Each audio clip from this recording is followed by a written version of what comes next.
আমার বাড়ি যাইও ভ্রমর, বসতে দিব পীরে, জল পান যে করতে দেব শালি ধানের চিড়ে, শালি ধানের চিড়ে দেব বিন্নি ধানের খই।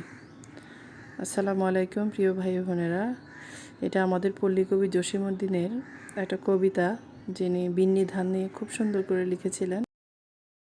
তো আজকে আমি তো বিন্নি ধানের খই রান্না করছি না, আজকে আমি রান্না করেছি বিন্নি চালের ভাত, স্টিকি রাইস। এটা খুবই পুষ্টিকর এবং ভিটামিনে ভরপুর। এই চালে রয়েছে আয়রন, ফসফরাস এবং খনিজ পদার্থ খুব বেশি মাত্রায়, এবং এটা শরীরের বিভিন্ন উপাদানের ঘাটতি পূরণ করে। আর এর স্মেলটা কিন্তু দারুণ। এই চাল দিয়ে বিভিন্ন ধরনের পিঠা তৈরি করা যায়, খেতে কিন্তু দারুণ লাগে। এই চাল দু ধরনের হয়, একটা হচ্ছে সাদা আর একটা হচ্ছে লাল। প্রবাবলি এটা জুম চাষ করা হয়। এই চালের কিন্তু প্রচুর ডিমান্ড। তো বিন্নি চালের ভাত হচ্ছে আমাদের আরেকটা ট্রেডিশনাল খাবার আমাদের চট্টগ্রামের।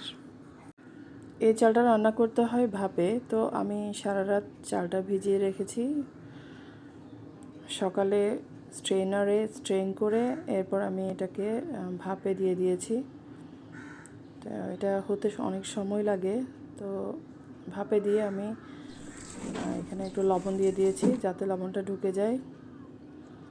এরপর আমি অনেকক্ষণ ভাপে রেখে কিছুক্ষণ পর পর নেড়ে চেড়ে আমি আপসাইড ডাউন করে করে দিচ্ছি যাতে এটা খুব ভালো করে সফট হয়ে যায়। এটা কিন্তু অনেকক্ষণ রাখতে হয়। তো আমার মেয়ে চলে এসেছে, আমাকে দেখতে এতক্ষণ কেন যাচ্ছি না। তো আমি রান্না করছিলাম পাকঘরে। তো এটা হয়ে গেছে। আমি এখন মিঠা দিয়ে, আপনারা খেজুরের মিঠা যেটা রাফ বলে আমাদের চট্টগ্রামে, রাফ দিয়ে খেতে কিন্তু দারুণ লাগে। ইচ্ছে করলে এটা সাদাও রাখা যায় চিনি দিয়ে শুধু।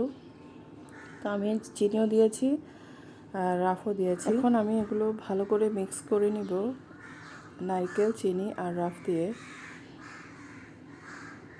যত বেশি আপনি নারকেল দিবেন এটা কিন্তু খেতে দারুণ টেস্টি হয়। তো ভীষণ মজা হয়েছিল খেতে, খুবই ভালো লেগেছে। যদিও এখানে একটু মিঠা বেশি হয়েছে, কিন্তু খেতে কিন্তু দারুণ হয়েছে। আসলে এই চালগুলো বাসায় কিনে রেখে দিলে অনেক ধরনের খাবার বানানো যায়। এই চালগুলো খুবই খুবই সুস্বাদু, খেতে দারুণ লাগে। তো এখন সবাইকে সার্ভ করে দিচ্ছি, সবাই বসে আছে খাওয়ার জন্য। তো কেমন হয়েছে আমার বিন্নি চালের ভাত, স্টিকি রাইস?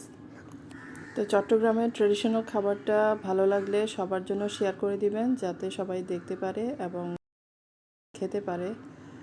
তো ভালো থাকবেন সবাই, সবার জন্য শুভকামনা রইল।